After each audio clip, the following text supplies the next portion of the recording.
This is Lauren. This is Trey. And this is the Partnership Podcast. Negotiation and partnership is important. Whether it's sex or taking out the trash, healthy negotiation is very important. Also, side note, we lose our camera angle halfway through this. I know who I'm blaming. I'm going to let you decide for yourself.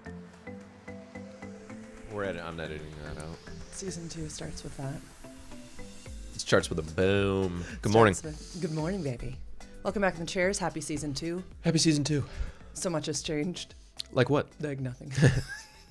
I just meant that. I just thought it was funny. What do you want to talk about today? Usually that's your job, babe. I know. Mm-hmm. But we all saw when I wanted to talk about erotic self-focus recently, that didn't go over very well. Oh, let's talk about the difference between today and like last week, where right now we're starting 20 minutes after, 25 minutes after the time that we, meant to start. Mm-hmm. What did we put in place beforehand where I'm a lot more calm? Because right now I'm a lot more calm. I'm not worried about calm. That. Yeah, hard out. Great. Mm-hmm. Yeah, Did you put other things in place? We meant to start at 7:30. It's 8:09 right now. Well, we pushed it to 7:45. Let's start then because we got out of bed a little late. We were having sex with each other, and that's a funny dynamic, y'all. Is like discussing with Trey. Like, if we do this, my producer might be upset. That was hot. I go, shh, don't you worry about anything. I'll talk to your producer. Shh, shh, shh. Yeah, I'll pretty much say whatever I want. Do you think another reason that you're calm is because you have orgasmed? Like real talk. Yeah. Is that a form of pussy bratting? No, pussy bratting's like, you never fuck me. I want to be fucked. Some of my clients, shout out, will be like, they'll use the term in sessions. Mm-hmm. Yeah. Pussy bratting. Mm-hmm. It's a great term. And they'll say, I think this is my form of pussy bratting. Everybody makes it their own, which I do appreciate. What is it about me that like a female form of pussy bratting is like a huge turn on?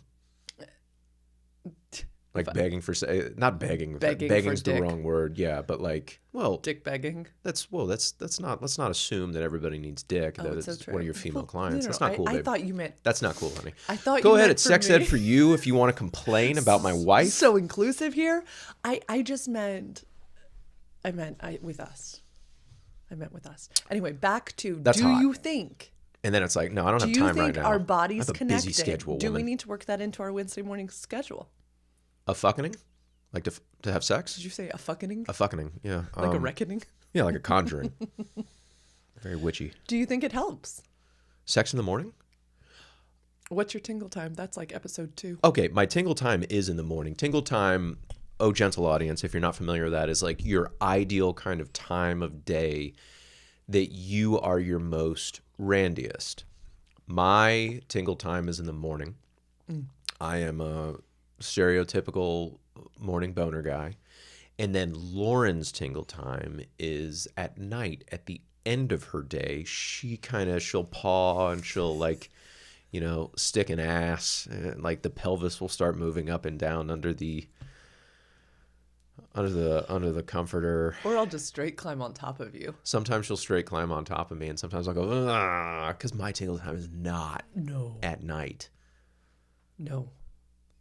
We couldn't have more different tingle times. So also, I'm a weak man, and I'll take it when I can get it sometimes too. I'm not above that.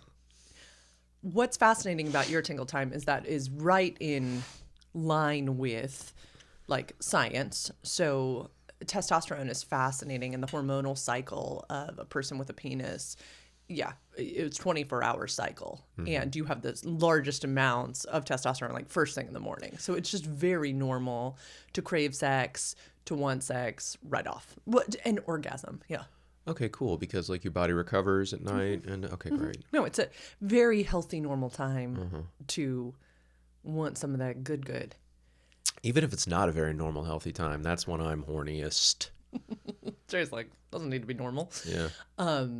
Yeah, but it's so funny. I was telling clients about this recently that when we first got together, way back in those days.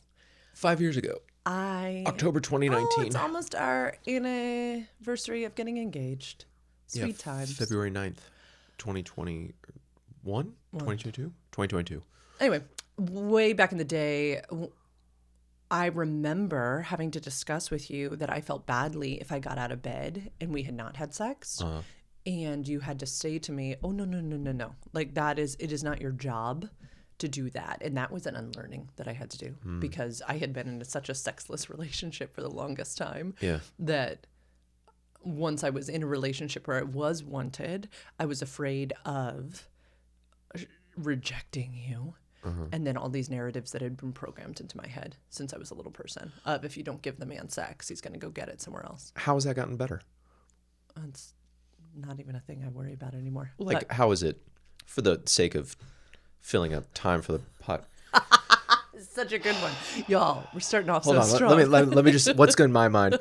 Oh, babe, talk to me more about that. It's like, oh, well, yeah, it's just, I don't know. It's like when you play an acting game. And it's Yeah, you're supposed to say yes yeah. and somebody just says a no, and you're like, that's not how we play the game. Lauren's also a professional actor. She's a classically trained professional actor as well. So that's a double indictment on you. Double. Yeah, I had to do a lot of work on it. We did a lot of endowment. We did a lot of discussing needs, wants, and desires. I had to share with you the beauty of my morning routine of getting up and doing my pages and getting that alone time, getting that solitude time before I began a day. And I remember having this discussion way back when I was still running the nonprofit, because it was then that I was like, I feel like I was losing that solo time before the beginning of a day. And I got brave, and I think I cried probably. And you were like, baby, wait, what? No, you're not ever required to give me sex. That is not how this works. And it's just so sweet to think back onto those conversations, because I hadn't gone to school yet. I hadn't even begun this journey yet. I had done work to find myself, but it's interesting because I tell folks this all the time, that there's an amount of healing one can do on one's own, and then there's healing that is done inside of relationship. And it's so beautiful. I couldn't have started to do that healing until I was inside of a relationship, because, yeah, I needed to create a new neural pathway. I needed to understand that if I rejected you, or let me rephrase, if I said no to sex in the morning, that it was not a rejection, and that it wasn't my job to give you sex. And you grew up knowing this. I did not. I did not. Again, the one piece of sex ed I was ever given was, Lauren, take care of your husband's needs and everything else will be okay. For me, I've had sex when I didn't want to. So it's like intoleration. And it's like eating a slice of pizza when you're full. Because pizza's good, but you're full. Yeah. So yeah. Yeah. And then I just try to reaffirm, where it's like, no, you don't have to do that. You can say no, and it's not gonna offend me. And I want to be very clear here. There's a big difference between a little bit of toleration and non-consensual. Sure. Yeah, and that is not what we're discussing here. It was never that. It was more me saying I need to prioritize Trey's needs over my own, which now we all know that we talk about all the time is a very dangerous place to be in. It's not our MO. And we very quickly rerouted that. Very quickly. In prioritizing my needs over your own is connected to childhood, like your childhood. The scripts, of headship, that there's God, then the man, then the woman, then the children. And it's tough. Let's speak real times right here, okay? Because you are calmer. Because you had an orgasm this morning. Sorry, did you say let's speak real times? Tell the people what I said on television yesterday. I'm a disaster, y'all. Give me a mic, and I am a mess. What did I say? She was talking about, you took me to like a spa in town, which is lovely, and it has a sauna, and it has cold plunge, and the owners are fucking awesome. Amazing. And then Lauren got on regional television, and she goes, oh yeah, I took my husband there, and he didn't like any of it. He didn't like it at all. And I go, what the fuck, babe? What the fuck? And she's not wrong. I am not wrong. But anyway. I thought you were going to tell them that I said phooey and poppycock. God damn. Yeah, she said, oh, poppycock. I go, honey, you can't say, no one's going to take you, no one's going to want to pay you money if you're going to, what's that from? Oliver Twist or something? I don't know. I say it often. Okay. Because I mean I it think people in a said way, that when there wasn't electricity. I mean it in a way of that's an outdated belief. I say it in conjunction with that's silly. People still say silly. Yeah, silly's an appropriate term to say in 2025, honey. Anyway, get back to your I was real-time saying that real-time hits. Let's speak truthfully. Welcome to the Contentious Partnership Podcast. Lauren, This Trey. is why it's tricky, though, okay? You are more fun, more chill, more relaxed. I'd argue, yes, because we have a heart out. But also because you got some tingle time this morning. You got some tingles. Also, so it is hard when one behavior is positively reinforced and the other is not so much. It's hard. I'm just calling it like it is because that's what we do on this podcast. And also because last week's was hard when I have all of these things in my mind that I'm not sharing. Yes.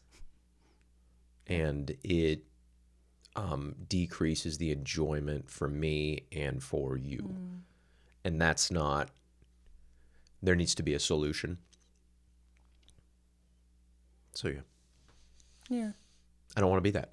I don't want to be the kind of the grumpopotamus when it's time to sit down and create. Because in these, like, I want to be fast and loose in these chairs, and I want to have a good time talking to you. Because it's really special, too, and that we have this time set apart. It's really great. Yeah, okay, you brought up a really neat point that we often create stories in our heads that satisfy our own internal narratives, right? So the story I just made up is, if Trey gets sex, he is happier in the chairs. That is a story I just painted in with certain facts and details. It is a story, and it is partially true. But what I love what you just said, which is there's also another story, which is when I have done the work to decide that, no, this is playtime, this is creative time. Why are you looking at me like that? You came too, also. She came. I know, but I wasn't the grouchopotamus last week or the week before or the week before. I'm pretty chill. But we've talked about that too. That is, that tendency for me to override my nervous system and push through is not a virtue. It is an adapted behavior. Mm-hmm. So, God, I could go on so many. This is such a fun topic. Go, baby, go. That our culture, for as much as I've grown up in it, so my entire lifetime and many more people's lifetime, has said that it is okay for men to be sexual beings. It's totally okay for men to have a quick come in the morning and then go about their day. Culture does not celebrate women balancing all of those things at the same rate. Does not necessarily celebrate the orgasmic power businesswoman. Okay, it doesn't connect as much. Is it sexy? Yeah, it's sexy. When we decide to have sex in the morning, I have to literally be like, Lauren, it is okay. Lauren, it is okay. It is a cultural narrative that you need to be the most productive, do all of these things. It is a belief that you have that you are going to be off your purpose and alignment for the rest of the day if you do this now. I have to go inside my brain and say, this is a wise use of time. You deserve an orgasm. You deserve this moment. And I just think it's a beautiful thing to rewire. So it's a challenge for you to have sex in the morning because you have to get out of your own head and like reassure yourself that you're not like fucking up your day. Mm-hmm. Huh. Yeah, cool. When I am late to stuff or when I feel behind, it's a challenge in my head. And it's very similar narratives where I'm not going to fuck up my whole day or I'm not going to run out of time for the stuff that I want to prioritize. Yeah. Interesting. It doesn't Mess with yours? Yeah, because I think, Sex in the morning? No. Mm-mm. And like we spent what, maybe 5 minutes? right? And Yeah. isn't that funny? Like, but my mind is like, this is going to take so much time out of my day. Also, I knew the time before we even started. Like it was like 6:20, 6:30 or something like that. So like that was a calculation for me where it's like, do we literally have time for this? And also like, I want to make time for that. Right. And so that's the purposeful choice. Yeah. That I think, I mean, I spend my days talking about this, but the biggest sex organ is our brain. And all of that was going on in my brain. The reorganization of the day, the understanding that it might button me back a little bit, that it might make us later, the little joke about, is my producer going to be okay? What's interesting to me, though, is like when that is prioritized or chosen, it is a lot of fun. How are people that are busy as hell, couples? This seems like such a hack question, but like, what's the best way to prioritize? Right. Like, do you literally have to schedule it? And then if you schedule it, does that take the fun out of it? So a thing I encourage is spaces to play, scheduling spaces to play, not scheduling. Scheduling the opportunity for it to happen. Yes. Not scheduling like we're supposed to have sex between 6 and 6:30. And then because this is what goes on in my mind where it's like, wait a minute, what the fuck? I thought we scheduled this and it's not happening. And then I go to disappointment. Right. And that's not okay. And then somebody else is going to obligatory sex. That's not fun. Then That's somebody not else good. goes to toleration. Yeah, then in essence, that might be non-consensual. I don't like that. What if one of the partners was an asshole earlier in the day, but we have time scheduled for sex? Yeah. No, it doesn't work like that. In my mind, I don't In like my it. mind, I'll also go to like sometimes where it's like, oh, she doesn't want it and she's avoiding it. Ooh, wait, tell me more. Yeah. What? Yeah. Where it's like, say if, yeah. What? It's not rational. See, Okay, that's the thing. I this don't is so bring good. it up. These are stories. Yeah, these go. are stories that I'm telling myself where it's like, oh, she didn't really want this to begin with, or she wants to prioritize other things. You'll think that in sex with me, Like not while I'm inside of you. but you'll think that That's when if you're I'm on the roller avoiding, coaster. You're not in line anymore. You have thought before, oh, she doesn't want this, she's avoiding it. Or it's like it's not a priority for her.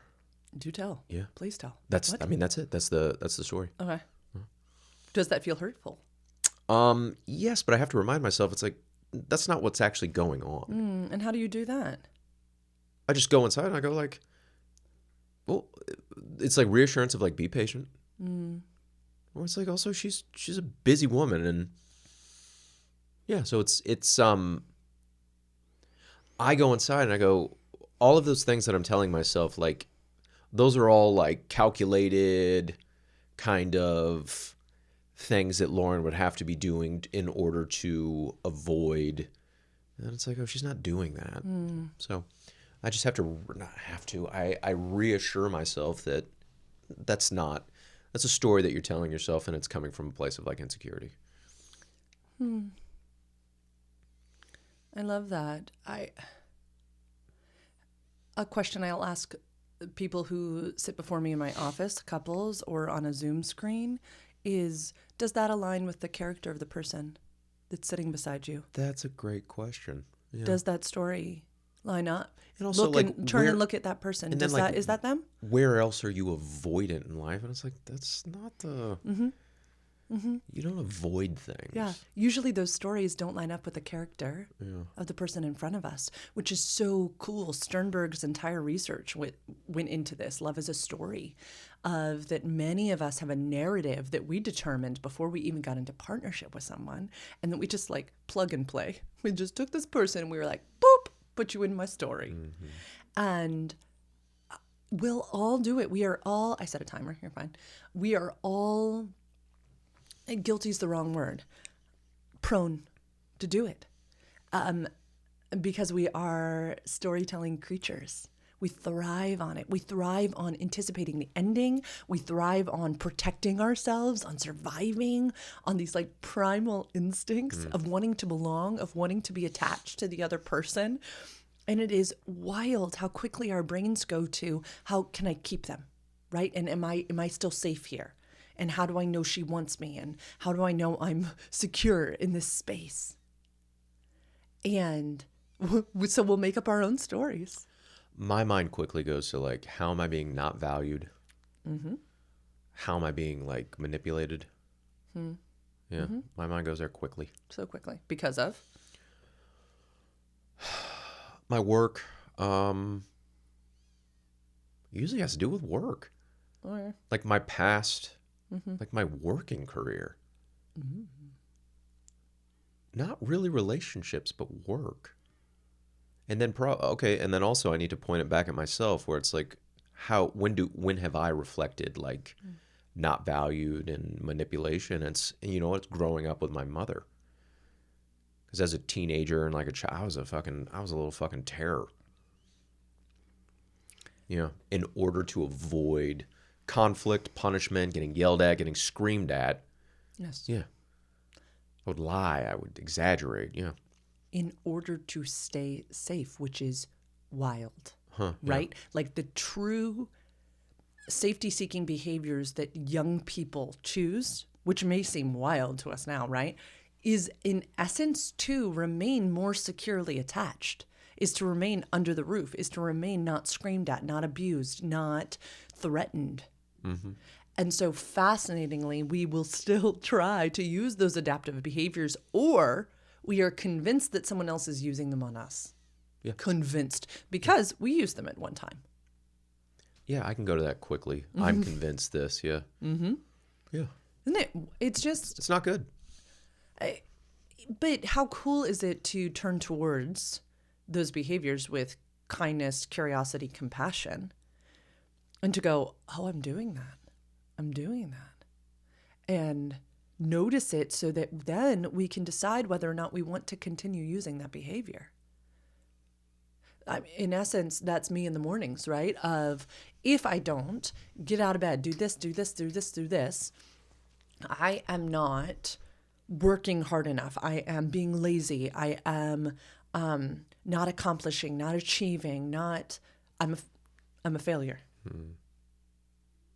So then next it goes to, oh God, well, I'm a failure either way.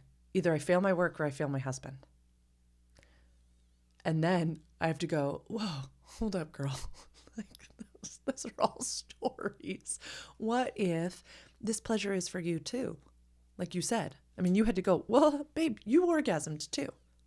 Right? But so interesting how those scripts are still in our bodies. When you were telling a story, did you right? not, did you kind of forget that? Or was it like not a part of it that was like, it was prioritizing your pleasure as well? Yeah, I totally forget. Because this morning you were in wanting, yes? Like, I want sex. What's the, remember in wanting, it's like, I feel the pull, this benefits me. Mm-hmm. That's where I was when we began. This is going to benefit me or benefit us. Mm-hmm. Mm-hmm. Yeah, this is overall beneficial. I do Great. know. Great. As a professional sexuality educator and intimacy coach, I do know the overall benefit. Scary question. Yeah. Was the benefit primarily for me?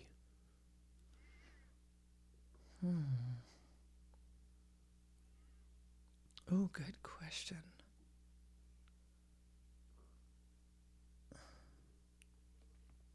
No, because I was enjoying feeling your desire. I was enjoying feeling yours. Yeah. When your pelvis moves back and forth, Yeah. like, this is Yeah. when we have pajamas on, Yeah. just cuddling in the morning. But I was like, oh. No, maybe like 50-50. Great. Yeah. No, it wasn't in the moment like, oh, well, this will make the podcast more smooth. No, I didn't think that. Mm-hmm. I did think that once we sat down in the chairs, I was like, oh, yeah, that was definitely a contributor. Mm-hmm. But I didn't think that in the moment. In fact, I think I was more worried that you would be upset because it was definitely going to push me behind in the time. Mm-hmm. Yeah, but I have to go inside still. And yeah. In the morning if you have things to do. Have to go Like to if my it's willingness and it's a wantingness work scales. day, not a day off, not a weekend day, Yeah. not one of your days off. But yeah, if you have Yeah. things to do, I am very similar. 100%.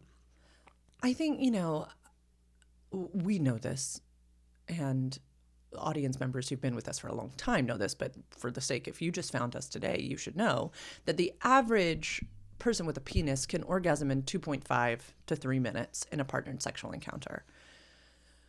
The average female arousal in a partnered sexual encounter needs 20 to 40 minutes. Mm-hmm. Now, with some tools, Yeah, how'd you get your nut this morning, honey? You I got it in about have 5. to go to erotic imagination. And with? A vibrator. Yes. Yes. You're like, let's bring in all the tools. Mm-hmm. I have to, use tools in the morning. There is no way. This woman's quite the slut. Yes. Mm-hmm. In the mornings in my bed with my vibrator and my erotic imagination and my husband. Yep. Correct. Yep. And so I think that probably contributes to my willingness or my wantingness scale. Because I'm like, is my favorite vibrator charged? Oh, we need a quick nut. Is my favorite vibrator Gentle charged? audience, we're getting a quick nut, then we're Where making are the we bed, in then my we're getting menstrual the cycle? fuck. Yeah, all that's true. Have I read something sexy recently? Good call, because if you're on your period, Yeah, that's just no, it's and not also, gonna be what like- did I do? As a As a gentleman, gentleman, as a tip of the cap. Yeah, pull out, my friends. Mm-hmm. The good old fashioned pull out method to reduce mess is lovely. So I lovely. didn't come inside of my wife. I am a hero. Wow. First responders, active military. Trey. I just need to turn your chair around. Goodbye.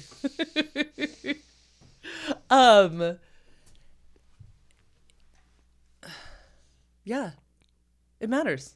All those things matter. In order to make our morning more efficient, because we know- had this little dessert, this little fun erotic time, but now it's business time. We got to make the bed. We got to do our hair. We got to get ready because you go right into clients. You have a full day of clients after this. Yay. I have to do my little stretches in the basement and then, go get in a sand trap. Yeah. You know what? Let's talk about, we talked about this at Wheel of Consent training. The no feeling like a rejection. So at Wheel of Consent training, we had to go around the room and practice saying no and receiving no 3 different ways. You were instructed to walk up to a person and extend your hand and put it on their shoulder very slowly. You could only do this from the front. You could not do this from the back. You would place their hand on their right shoulder, and they could say no one of 3 ways, either by looking you in the eyes and saying no, or by removing your hand with their hand, or by moving their body away from your hand. The purpose of this exercise was to experience receiving that no 3 different ways and to say that no 3 different ways. I feel like I talk about this all the time with my clients, so I want to pitch this question to you first. Do you remember that exercise? And if so, do you remember any takeaways that you had then? Yeah, you don't have to take no personally. Yeah. And for me, interestingly enough, I guess not, the biggest takeaway for me was how hard it is to say no. Yeah, and I To want to. someone who I actually was like, I liked them. And I was like, I don't want to tell you no, I don't want your hand on my shoulder.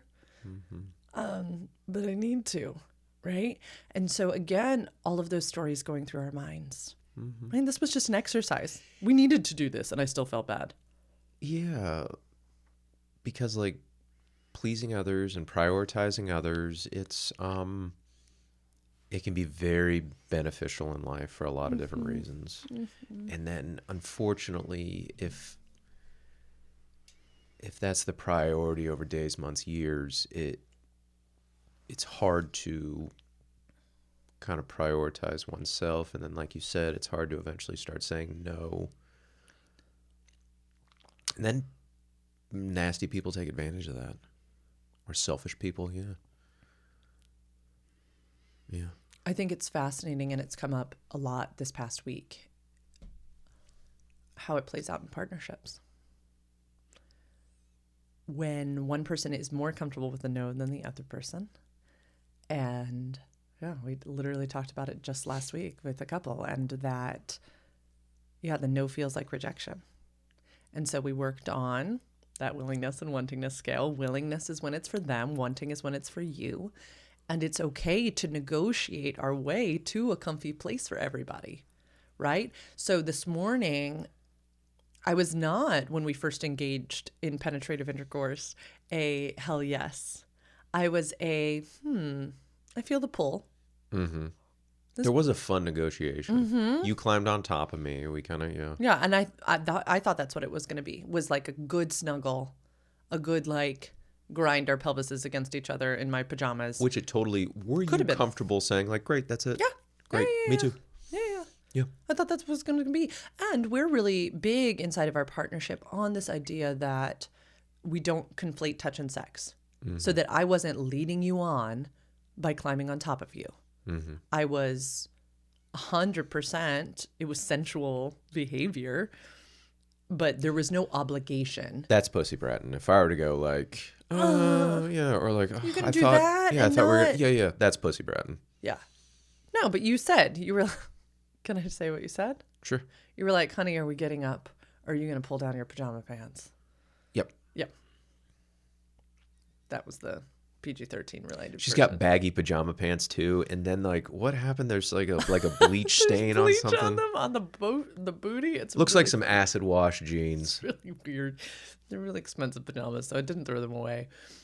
Yeah, you gave me an option, mm-hmm. And then I considered the option, mm-hmm. And I was like, no, if I got a vibrator. And I rethought of this literotica story that I was reading recently. Mm-hmm. I think I could do this. I think that this would be good for me. Mm-hmm. I can feel the benefit. I will feel so connected to you throughout this whole day. And you know what I also considered? That I'm about to start my menstrual cycle, that I'm about to start menstruating. And I was like, this could be the last good fuck I have for a while. Mm-hmm. Yeah, you got to get in there before Shark Literally Week. What I thought too. Guys, there's a whole like boardroom. We're all sitting around being like, let's discuss the benefits of this and the risks. Yep. Right? Risks are, and I think that's when I made that cute statement about, is my producer going to be okay with this? Mm-hmm. If we're a little late in the chairs. Yeah. I thought about the fact that we already put the trash out. It's true. I missed the trash last week. I was like, that's nice. I have like one job. We had. Fuck me. Missed the trash. So I considered all of these things. Did you consider any of these things? Considered the time, and then we're good. I considered the time, and then I didn't give you the option because you get no seed. I am pulling out. You get none of it. That was not negotiated. That was not negotiated. I go, she gets none of this. And I had to come quick too. And then I got the thought in my mind of like, she's just using me for sex, which is like, oh my God. It's a great. Yeah. Like, yeah. Yeah. Reversal of, yeah. I would make a great sex worker. Mm-hmm. Yeah. I'd be expensive. We derail. I just think it's really, I'm so glad we stumbled upon this topic, because negotiation is beautiful. It's not, it's beautiful. Are you trying to push yourself? Mm-hmm. And sometimes it's an out loud negotiation. There were pieces of that we negotiated out loud, but sometimes it's an internal negotiation with all of the members of your internal board. I only have 2 members in my internal board. You do? Mm-hmm. Who and who? Me and my penis. See, I have a chief wellness officer, chief financial officer, chief executive officer, podcast producer, image consultant, makeup artist. I could give you a litany. And they were all talking in my head. I have a Spartan approach. It's just me and my penis and a sword. They were all discussing, and I had to say, y'all, I think this benefits us. That's the trash can. Can you hear it? We did it, babe. We are the champions. High five.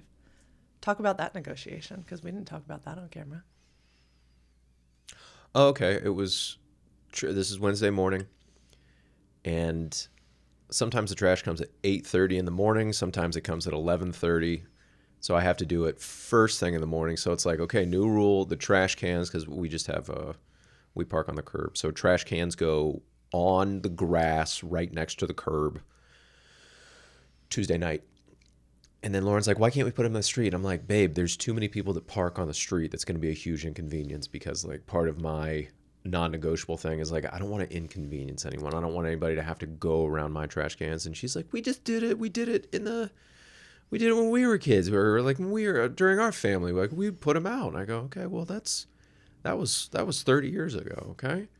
You don't get to, and I grabbed her by the arm and I go, you don't get to fucking do that. Just treat people like that. You don't have to fucking do that. And no, she's like, okay, so we'll just put them in between our cars. And I go, brilliant, honey. We'll stick them in between our cars if our cars happen to be out there. And also, I can put them in the street in the morning. That's no problem if I do all the heavy lifting, the day before. And that's why I got some pussy this morning. That's why. And thank you so much for listening to this episode's version. Season 2 of the Partnership Podcast. What's changed? I don't fucking know. That's not my job. Okay, on this turn, we'll wrap it up with this negotiation topic. Have we negotiated anything else recently? Because we negotiate a lot. It's part of me learning to use my voice again. Mm-hmm. And the trash is a great example. it was. I had to push in on that. Everybody witnessed on the season finale, the leaving the dishes out on the counter was a negotiation overnight. Yeah. How many fucking episodes have we done? Have we talked about dishes on the counter for what, like 4 combined hours over the last 2 years? Probably. Everybody loves it. But yeah, this, when you live with another partner and they have their preferred ways of doing things and you have yours, it's okay to negotiate on these things. And yeah, I had to bring Trey into the light to see that it is okay to put the trash cans on the street the night before. And our negotiation that we came to was, as long as the cars that were blocked were our cars. He was like, oh, okay. That's brilliant. I wasn't going to block other people's cars. She didn't tell me that. So I was in the dark. So Lauren's a worse negotiator than I am. And it's just a really beautiful thing. And, your statement to me always is, baby, I can't make you use your voice. You have to use it. All I can do is encourage you and like give you spaces where like it can blossom, but I can't force you to do it. And then it's like, oh God. And then I can go to blame really quickly, where it's like, what have I done to like prevent her to use her voice? Well, and I'd argue little practices like the trash can negotiation are amazing opportunities for my nervous system to learn and relearn and relearn and relearn. Okay. This is a safe man. Okay. When there is a immediate and fast shutdown of no, my idea is better than yours. It makes other more vulnerable conversations harder. So I can use better verbiage. Like, I'm worried that we're going to inconvenience the neighbors, or like our neighbor works the night shift. So I'm worried that we're going to inconvenience the people around us if we choose to do this. Yeah, I can do a better job at that. And it's my saying, sex is not everything. It's just a part of everything. So when we're talking about not wanting to silence our partner's voice or their hesitancies towards a morning tingle time sexual encounter, we need to realize that how we are discussing when the trash goes out contributes to the sex that we have. Sure. Yeah, how you do something is how you do everything. It is. Yeah. And so if a partner doesn't feel like they can negotiate their way to a comfy way to have sex in the morning, we're all losing out. The respect with which, the curiosity with which we approach conversations with our partners, the ways in which we are able to say, you know what? That might have been a story I just made up in my head. That entire thing does not align with the character of the person in front of me. That is okay to go, oh, wow.